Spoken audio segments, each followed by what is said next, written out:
नमस्कार साथियों, ज्योतिष की चर्चा में आप सभी के बीच उपस्थित हूँ। इसी के साथ आप सभी से आग्रह करता हूँ, चैनल को लाइक करें, शेयर करें और सब्सक्राइब करें। आज की चर्चा का विषय है, अगर जातक का कर्क लग्न हो और वृश्चिक राशि हो तो चंद्रमा का क्या प्रभाव होता है, चंद्रमा किस तरीके से प्रभावित होता है, चंद्रमा के जो प्रभाव होते हैं कितना सकारात्मक होते हैं और कितना नकारात्मक होते हैं, इसकी हम लोग चर्चा करेंगे और दोनों लग्नों से करेंगे, एक लग्न कुंडली के अकॉर्डिंग और साथ में एक चंद्र कुंडली के अकॉर्डिंग। इसकी हम लोग चर्चा करेंगे किन किन क्षेत्रों को प्रभावित करेगा चंद्रमा। आपके सामने ये कर्क लग्न का चार्ट है। जो लग्न हाउस है इसके अंदर 4 नंबर लिखा हुआ है और वृश्चिक राशि इस लग्न चार्ट के अंदर पंचम हाउस के अंदर, पंचम हाउस जहाँ पर ये 8 नंबर लिखा हुआ है, ये पंचम हाउस हो गया। पहला, दूसरा, तीसरा, चौथा और पांचवा, यहाँ पर आपको जो है चंद्रमा बैठे हुए हैं। तो इस लग्न चार्ट के अंदर जो चंद्रमा की स्थिति है वो आपको नीच की हो गई। चंद्रमा नीच राशि में जाकर पंचम हाउस के अंदर बैठे हुए हैं, ये स्थिति आपको देखने को मिल रही है। अब ये स्थिति बन रही है, इसका मतलब जातक का, आप ये मान लो कि कर्क लग्न में तो खासकर आप ये मान लो कि जातक का जो लग्नेश है वो चंद्रमा हो गए।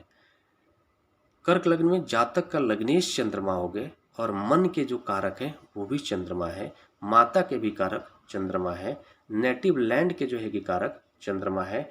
और साथ में आप ये मान लो कि चंद्रमा का महत्वपूर्ण बहुत ही एक जो है ना कि स्थान है, नवग्रह में चंद्रमा का महत्वपूर्ण स्थान है। अगर चंद्रमा की स्थिति गड़बड़ हो गई तो जातक को जीवन में बहुत तरह के समस्याओं का सामना करना पड़ता है। और जो भी आपके उसके जातक के अगर लग्न चार्ट के अंदर कोई अगर विशेष स्थिति भी है, विशेष योग भी है, तभी वो योग उतना फल नहीं दे पाता है अगर चंद्रमा कमजोर स्थिति में है। तो इस लग्न चार्ट के अंदर चंद्रमा क्या है, नीच की स्थिति में जाकर के बैठ गए हैं। तो चंद्रमा मन के कारक है, तो मन से पीड़ित हो जाएगा जो जातक है। साथ में उसको माता से जो सुख मिलना चाहिए उस सुख को वो कभी जो है कि नहीं पाएगा, माता का सुख नहीं मिलेगा जातक को। और साथ में पंचम हाउस शिक्षा का भाव है, तो पंचम हाउस जो है कि शिक्षा का भाव है। तो आप यह मान सकते हो कि जो पंचम हाउस से भी जो शिक्षा को भी प्रभावित करेंगे चंद्रमा। अगर मान लो कि इस पंचम हाउस के स्वामी ग्रह मंगल बन रहे हैं इस कुंडली के अंदर, इस लग्न चार्ट में, तो मंगल की स्थिति बहुत ही मजबूत हुई, तब तो हो सकता है कि शिक्षा जातक जो है कि पाए, वो शिक्षित होगा, लेकिन फिर भी कहीं ना कहीं उस शिक्षा को चंद्रमा ही बाधित कर देंगे। और वो मतलब एक अंतिम परिणाम के रूप में, मतलब एक हाई जो डिग्री मिलनी चाहिए उसको, और उस शिक्षा के कारण जो उस जातक के व्यक्तित्व में जो प्रभाव आना चाहिए और वो परिणाम के रूप में देखने को मिलना चाहिए जातक के जीवन में, वो चीज़ें जो है कि नहीं मिलेगी। ऐसी स्थिति बन जाती है और वो चंद्रमा के कारण बनती है। अगर ऐसी स्थिति बनती है क्योंकि चंद्रमा जो है कि कमजोर हो गए हैं, लग्नेश भी कमजोर हो गया और मन भी कमजोर हो गया, ये स्थिति आपको बन गई।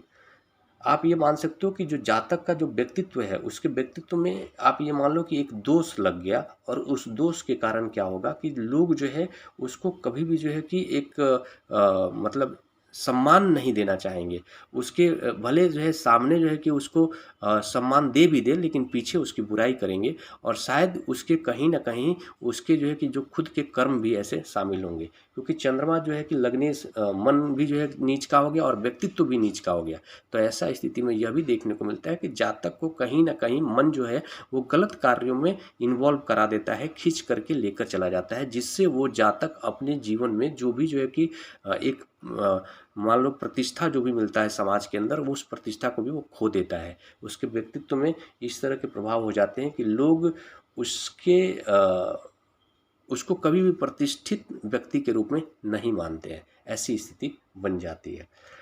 और इसके साथ ही आपको अगर मैं बात कर लूँ कि अगर मान लो चंद्र कुंडली से देख लिया जाए तो चंद्र कुंडली में आपको क्या स्थिति बन रही है। चंद्र कुंडली में जो जातक का जो लग्न हाउस के अंदर चंद्रमा बैठे हुए 8 नंबर जहाँ है, और इसमें जो है कि चंद्र कुंडली के अकॉर्डिंग जो भाग्य के स्वामी ग्रह हैं वो आपको चंद्रमा बन रहे हैं। तो भाग्य के स्वामी ग्रह भी चंद्रमा बन रहे हैं।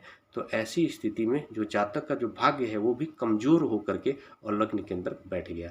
मतलब जातक को जो जीवन में भाग्य से जो भी जो है ना कि भाग्य का बल मिलना चाहिए, उसको जीवन में जो भी कार्य करेगा उसको जल्दी से जो है कि सफलता नहीं हासिल होगी और उसके कार्य में बहुत सारे जो है कि रुकावटें देखने को मिलेगी, क्योंकि चंद्र कुंडली के अकॉर्डिंग भाग्यसी जो है कि चंद्रमा हो गए और चंद्रमा ही नीच राशि में जाकर बैठे हैं।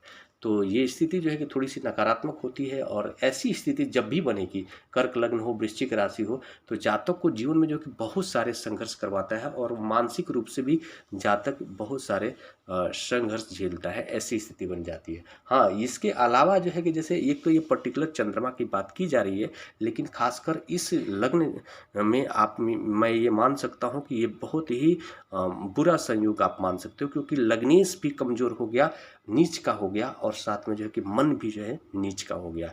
तो इसको एक जो है कि बुरा संयोग आप मान सकते हैं। ऐसा किसी जातक के लग्न चार्ट में अगर बनता है तो बाकी सारे ग्रहों की स्थिति पर निर्भर करता है कि उसको कितना नकारात्मक प्रभाव मिलेंगे।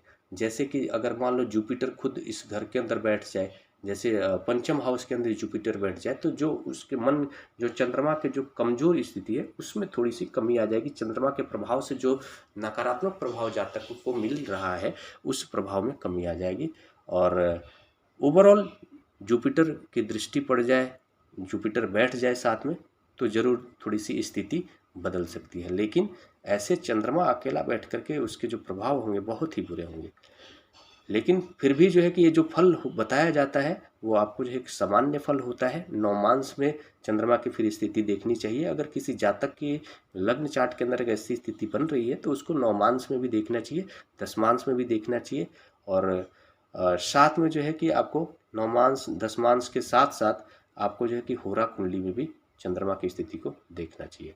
और मैं ये कहूँगा कि किसी भी जातक को अगर ऐसी स्थिति है तो घबराने की आवश्यकता नहीं है। किसी एक्सपर्ट से उसको अपना जो लग्न चार्ट है या फिर पूरा कंप्लीट जो उसकी कुंडली है उसका विश्लेषण कराना चाहिए।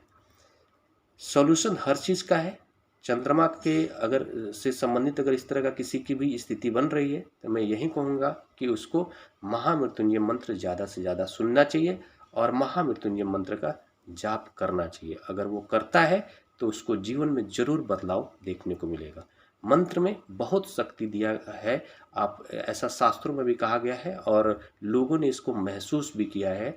और अगर आप विश्वास के साथ किसी के भी जातक की लग्न चार्ट अगर ऐसी है तो फिर वो अगर विश्वास के साथ महामृत्युंजय मंत्र का जाप करता है तो जरूर उसके जीवन में बदलाव देखने को मिलेगा। इसी के साथ नमस्कार। अगले विषय पर चर्चा करने के लिए आप सभी के बीच मिलूंगा, तब तक के लिए मेरा नमस्कार।